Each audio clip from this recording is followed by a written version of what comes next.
හතරදම ගෞතමීදම ශිව ස්කන්ධ කුමාර කැලේ දේවාලය.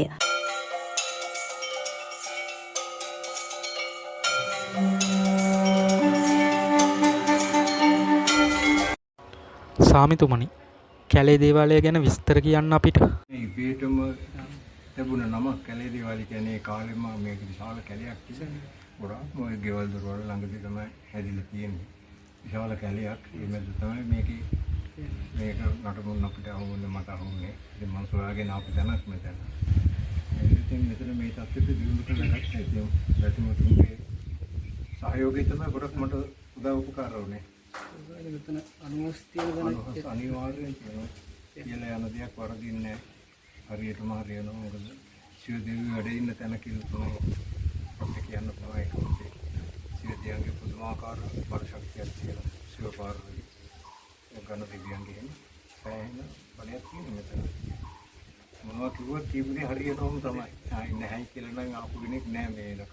ඒකට සමේ මෙතන පූජාවල් තියෙන වෙලාවල් අපි උදේ 6:00 ඉඳලා හවස 6:00 වෙනකම් පූජාවල් තියෙනවා. ඕනම පූජාවක් බාරහාරෝප කරනවා. හැමදාම වගේ තියෙනවද? ඒක හැමදාම මැරලා තියෙනවා. වහන්නේ නැහැ ඉතින් කියන්න බෑ ඒ ඉතිරි කියන එක. මොකද දැනට අපි ටිකටම කරගෙන යනවා. ඒතර ස්වාමීනි මේ ගණ දෙවියෝ කියන්නේ සිව දෙවියන්ගේ පුතා කියන්නේ පුතානේ. අපිට පොඩක් ඒ සම්බන්ධය කියනවද ඒ කියන්නේ? ගණ දෙවියන් ඇවිල්ලා සිව පාර්වතී මෑණියන්ගේ පුත්‍රයෙක්. පාර්වතී මෑණියන් මවපු දරුවා තමයි ගණ දෙවියන්. සිව දෙවියන් මවපු කෙනා තමයි මේ කතරගම දෙවියන්. කතරගමනේ ස්කන්ධ කුමාර. කතරගම කියලා කියන්නේ කතරගම රජ කරන දෙවියෝනේ. ඒකයි කතරගම දෙවියෝ කියන්නේ නැත්නම් ස්කන්ධ කුමාරයා. ඉතින් ඒ අම්මයි තාත්තයි සිව පාර්වතී.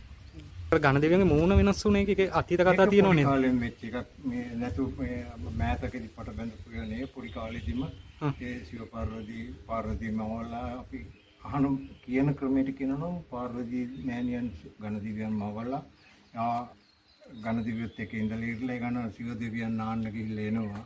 එනකොට මේ පාර්වතී මෑණියන් නාන්න යනවා. ඒ කාටවත් එන්න දෙන්න එපා. මං නාන්න යනවා මං බලා ගන්න කියලා සිව දෙවියන්ටවත් බෑ යන්න දෙන්න.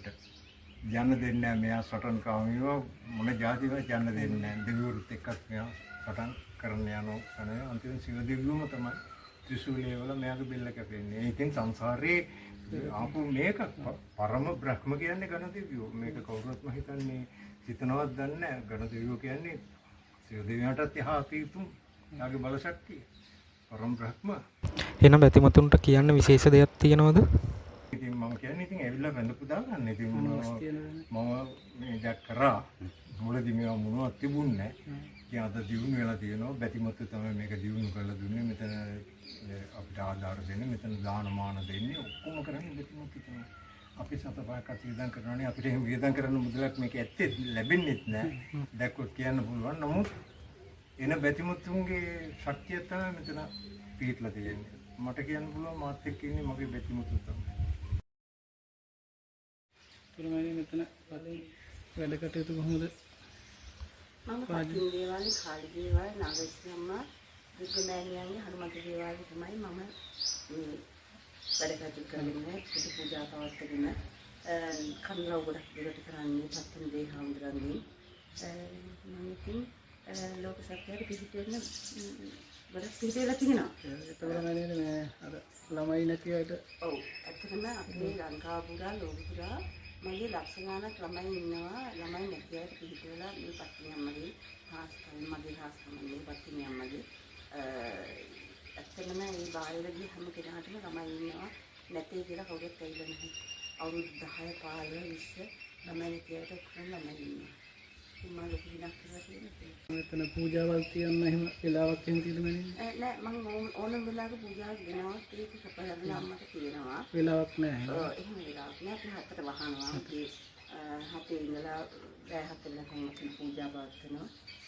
අපිට සෙනගින්නේ සෙනසුරාදා පොය වැකේෂන් එක තමයි අපිට සෙනග උදා තුන්නේ. අනිත් දවසේ ඉතින් 10ක් 15ක් ඉතින් අපිට එනවා. ඉතින් අපිට ඉතින් අපේ තරමට අපි ලොකු දේවල් බලාපොරොත්තු වෙන්නේ. සාමිතුමා තමයි මේ ස්ථානය ආරම්භ කළේ. සාමිතුමා ගොඩක් දුක් ඉඳලා මෙතනට ඇවිල්ලා තිබුණේ. මෙතන භාවනා කරන්න ඇවිල්ලා තිබුණේ. අර ගණ දෙවියන්ගේ හිම වහන්සේට තියෙන තැන තමයි සාමී ගහයට තමයි ඇවිල්ලා තියෙන්නේ භාවනා කරන්න.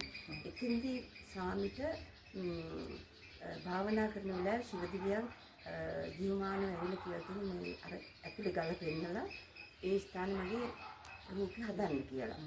පිළිමහාසේ හදන්න. සාමිට හැකියාවක් තිබුණා නෑ ඒ කාලේ හදන්න. ඒනාට දෙවියන්ගේ ශක්තියෙන් සාමිට දවස් දෙකක් වගේ යනකොට ඔක්කොම ඉවර කරලා තියෙන සාමි දන්නේ නැතිලු. මේ කැලේ දේවාල කියන නම හැදලා තියෙන්නේ සාමිවත් ආපු කිසි කෙනෙක්වත් තියාපු නමක් නෙවෙයි. දෙවියන් ඉදින් තියාපු නමක්. සාමි කාලේ ගොඩක් දුක් විඳලා තියෙනවා. කන්න බොන්න දවස් 7 නොකන මේ ස්ථානේ මේ වැඩ කරලා තියෙනවා. සාමි තනියක් දෙකින් තමයි මම එළද අවුරුදු 15 වෙන්නේ.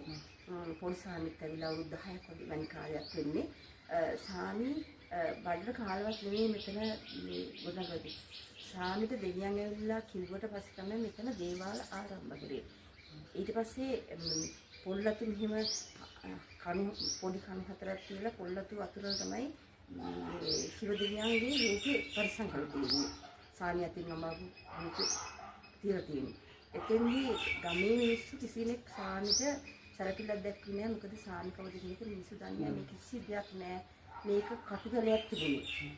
මනස පුරුද්දක් නෑ, වතුර නෑ, ලයිට් නෑ, මනස වාසියක් නෑ. මෙතන අක්කර පහක් සෝනින් තිබුණේ.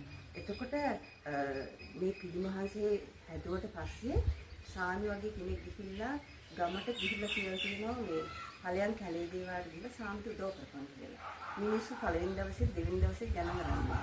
තුන්වෙනි දවසේ මිනිස්සු ඇදලා දාලා. මිනිස්සු බයලා ඇවිල්ලා. ඒ ඇවිල්ලා බලනකොට පිළිමහසේ නමක් තියෙනවා. මිනිස් ගමේ මිනිස්සු ඉස්සෙල්ලා පඳු බැලලා ඒක දවස් 3-7 යන ඉස්සෙල්ලා ඉස්තුනාට පස්සේ තමයි ටිකෙන් ටික දින්නේ මේ ස්ථානේ කිසිදු වෙල හැමදේම මේ හැම දෙයක්ම මෙතන ඉතිරින් තියෙන්නේ එක එක්කිනාට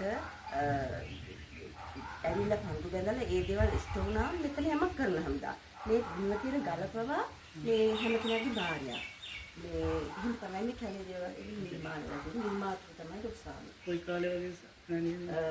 ඒ අනිතරම මම ඉච්චර දැන් අවුරුදු 25ක් විතර වෙනවා සාමි මෙතෙන්ට වෙලා. මම නම් අවුරුදු 15 වෙන විශේෂ දෙයක් කියන්න තියෙනවද මෑණියනේ? ඒ කියන්නේ දැන් එන බැතිමතුන්ට එහෙම කැලේ දේවාල ගැන මොනවද කියන්න දෙයක් තියෙනවද? තම තමන්ගේ කාරණා සිද්ධ කරගන්න මෙතෙන්ට ඇවිල්ලා උතපන්දු බැනලා කාටත් මෙතන අපි විස්තර කියන්නේ නැහැ වැඩි. මොකද ඒගොල්ලෝ ඇවිල්ලා අත්විඳලා බලන්න ඕන. මෙතෙන්ට යමක් ඇවිල්ලා කිව්වොත් ශිව දේවාලේ මූලික කරාම මෙතන ශිව දේවාලයක් මේ ස්ථාන මූලික කරාම මොන දේ කිව්වත් ඒක 150ක් සාර්ථක වෙනවා. ඒක ආයේ අපි මෙතන ඉන්නේ හින්දා කියනෝ නෙවෙයි. මම දැන් ඇවිල්ලා අහන කට්ටියට කියන්නේ ඔයාලා පණ්ඩක් බැඳලා ඔයාලා අත්විඳලා බලන්න. අපි කිව්වොත් අපි හැමතැනම කියන්නේ මෙතන තමයි සත්‍ය තැන කියලා නේ. හැබැයි කැලේ දේවාල සත්‍ය තැන මෙතන තමයි. මේක මේ කිසිම ගුරුවකින් වංචාවකින් යන තරම් නෙවෙයි. ඒකයි ශිවරාත්‍රි මහා උත්සවය කතරගමේ තියෙන ලොකු උත්සවයක් තමයි. එදාට සාමි දන්නේත් නෑ අපි දන්නේත් නෑ මේ ජනගංග ගලන්නේ කොහෙන්ද කියන එක ඇත්තටම අපිට ખાસකමක්. ඊයසරේ මේ අවුරුද්ද තිච්ච මේ ශිවරාත්‍රි උත්සවය ඉල්ලි වෙනකම් වැස්ස. මම කොයි සාමි කණ්ඩක් බැඳලා නෑ ශිව දෙවියෝ දෙන විදිහට අපි ගමු. මේ අපි යමු. එළි වෙනකම් වැස්ස එළි වෙනකම් කවුරුත් ළමෙක්වත් අරගෙන ඇතුලේ ඉන්නේ ඔක්කොම තෙමි නැටුව මිසක් කිසි කෙනෙකුට ලෙඩක් නෑ. හැබැයි මේ ඇත්ත ජීවමානයි මෙතන. ඇත්තටම මගේ අගතිරියටම කියනකොට මේ ඇත්තටම හිතාගන්න බැරි හාස්කම් මෙතන පෙන්නනවා. අපිට තියෙන සතුටේ අපි මේ වගේ අම්මට දෙයක් කිව්වොත් අම්මගේ තෙල් ඩිංගක් දාලා මට ලෙඩෙස්සන්න පුළුවන් ශක්තිය මට ආරුඩ නෑ පුතේ. මට ආරුඩ නෑ. ආරුඩින් අපි වැඩ කරන්නේ තෙල් ඩිංගක් ගාලා මිනිස්සේ සූපත් කරන්න පුළුවන්.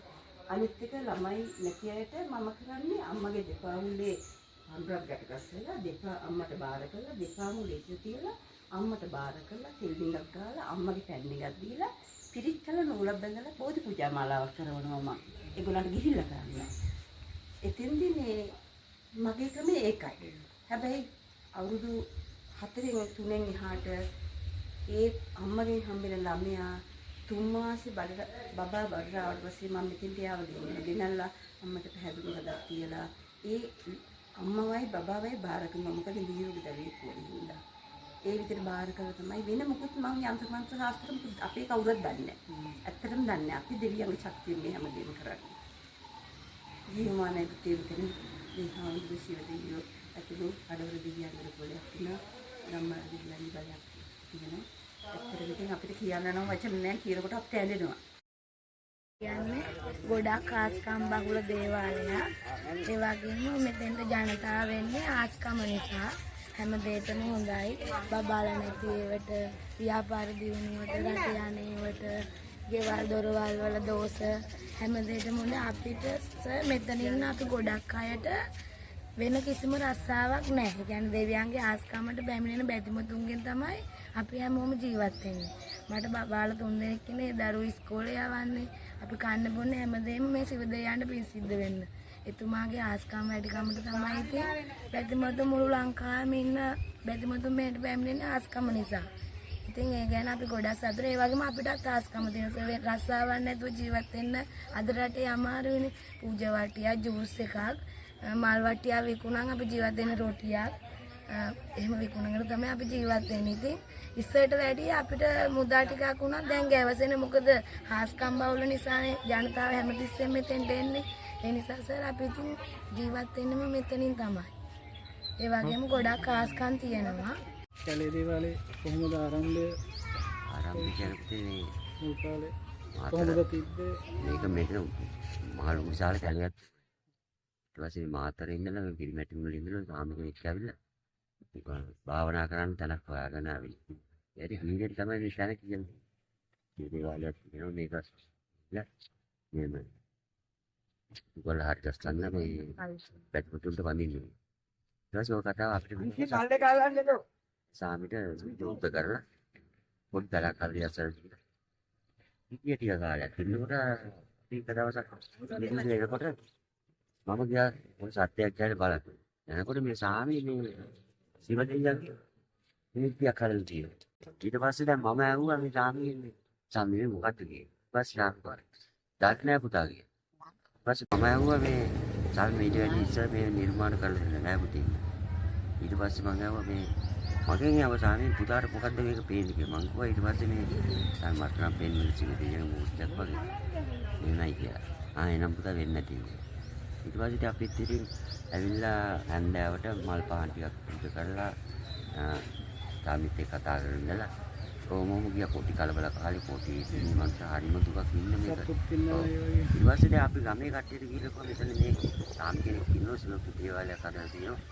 මේ හරි ලස්සනයි මෙහෙමයි කියලා වදින්නේ. ඊට පස්සේ ගමේ කට්ටිය ඇවිල්ලා මෙහෙම බාර වෙන්න. ඒක හරියන්න ගත්තා. ඊට පස්සේ ගමෙන් ඔව ටවුමට ගියා.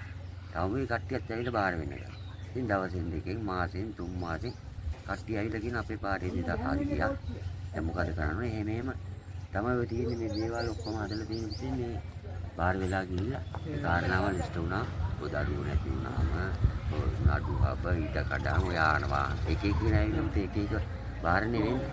ඉතින් එහෙම වෙලා තමයි මෙච්චර කාලයක් යන් වෙනවා. ප්‍රතිපතුන් 10 ගානක්. හැබැයි අර වෙලා තියෙන පුතේ මෙතන ඉන්න පහසුකමක් නෑ. පාසුකම් දෙන්න අපිට ඇතිකුත් නෑ ඊට කඩ මදිනේ. වාහන පර ගානක් එනවා මෙහාට. කතරගම ඉඳන් ගොඩක් දුර නෑ නේ මෙතන. නෑ කිලෝමීටර 3ක් ඇති උඩරින්ම වගේ. සෙල්ල කතරගම ඉඳලා එනව නම් කිලෝමීටර 5ක් විතර වගේ තියෙනවා. දැන් දේවාලේ ගාව ඉඳලා එනව නම් කිලෝමීටර 1කමාරක් විතර තියෙනවා. කිරිවේර ඉඳලා නම් කිලෝමීටර විදිය පොඩ්ඩක් කියන්න පුළුවන්. එන විදිය පුතේ අර පැත්තෙන් ආව ටවුන් එකට ආව කෙලින්ම යනවා ඩිපෝ එක ගාවට. ඩිපෝ එක ගාවින් තියෙනවා යකඩ පාලමක් ඉතින් එන්න තියෙනවා එතන බෝඩ් එකක් ගාලා තියෙනවා මේ දේවාලට යන පැත්තේ. ඒ කෙලින්ම පාරේ ආම අතරමං හන්දි දෙකක් අහුවේ. එතනින් දකුණට දැම්ම කෙලින්ම කරේ දේවා. ඔව් වර්ධින දැන් පළවෙනි එක නෙවෙයි දෙවෙනි සෙක්ෂන් දකුණට දාන්න. ලේසිම ක්‍රමේ. අර පැත්තෙන් ඉතින් දේවාලේ වැඳගෙන එනවා නම් දේවාලේ වැඳගෙන යනවා කිරිවේර ගාවට ගියාම එතන ඉඳලා පොලිස් පොයින්ට් එකක් තියෙනවා දෙකෙන් මොකෙන් ආවත් කැලේ දේවාලේ ගාවට එන්න තියෙනවා. කායින් හරි න්යායමුකම තියෙනවා. ඒතකොට එන බැතිමතුන්ට කියන්න තියෙන්නේ ඔබතුමාට? බැතිමතුන්ට කියන්න තියන්නේ පුතේ මේක. බාන්න මේ පළතුරු වර්ති එහෙම පළතුරු තියෙනවා. එතකොට ඔය බෙලි මල් තියෙනවා. ඔය රොටි කඩ දෙකක් තියෙනවා. මේ මල් කඩ තියෙනවා. ඉතින් ඒ මිනිස්සු ජීවත් වෙන්නේ ඉතින් ඔය බැතිමතුන්ගෙම තමයි පුතේ ඇත්තටම තියෙනවනේ. වෙන මේ ආයතනයක් නෑ වැඩකට යන්න. එක්කෝ රතරම් දෙය හවුදුරු ජීව දෙය හවුදුරු බලන්න බැටිපතේ ආවොත් තමයි මේ මුළු කතරගම මිනිස්සු ජීවත් වෙන්නේ. නැතු වෙන ව්‍යාපාර ගොයිතැන් කියලා පුතේ කුඹුරු දින්නේ අක්කර 3000ක් විතර වගේ මුළු කතරගම මේ ඒරියා එකේම. ඉතින් ඒ වගේ හැමදාමත් වැඩ නැහැ. ඉතින් අපිට ඉතින් කුඹුරු වැඩට යනවා සෙනගෙන දවසට මෙතන ඉතින් දෙයයන්ට මේ සාමිට ඉතින් ටිකක් අර හොයාගන්න. ඉතින් මේ බැතිමතුන්ටත් පින් සිද්ධ වෙනවා. ඉතින් ගොඩක් දුරට මේ හෝටල් එකෙන් කන්න නැතුව ඇවිල්ලා ගොඩක් කට්ටිය අපෙන් කාලා වැඩිරුත් එක්ක රැල්ලි දීලා යනවා. ඒ කියන්නේ මොකද අපිත් පුතේ ආවොත් ඉන්න තරක් නැතුව ඉන්න දේ හරි දෙන්න. අපි කියලා තියෙන වතුර ටික ඕන නම් වතුර ටික. කෑම ටික ගෙනල්ලා තියනවා නම් ගෙනල්ලා අපේ කඩේ තියන් අන්න කොච්චර දෙනෙක් හිටියත් අපිට බිස්නස් එක නෙවෙයි ඕන. අපිට ඕන බැතිමතුන් සතුටු කරගන්න. දේවාලට ඇවිල්ලා අපි මේ ස්ථානය ප්‍රොමෝට් කරන්න ගත්ත ලෙසට ඔය දෙන්නට ඉතින් තව තවත් ශිව දෙවියන්ගේ පත්නි අම්මගේ ආශිර්වාදය දරුවෝ දෙන්නෙක් ඉහළට යන්න ලැබේවා. ඔයගොල්ලන්ගේ channel එක ප්‍රසිද්ධ වෙලා සාර්ථක වෙන්න මේ අපි කරන පින් හේතු වාසනා වේවා.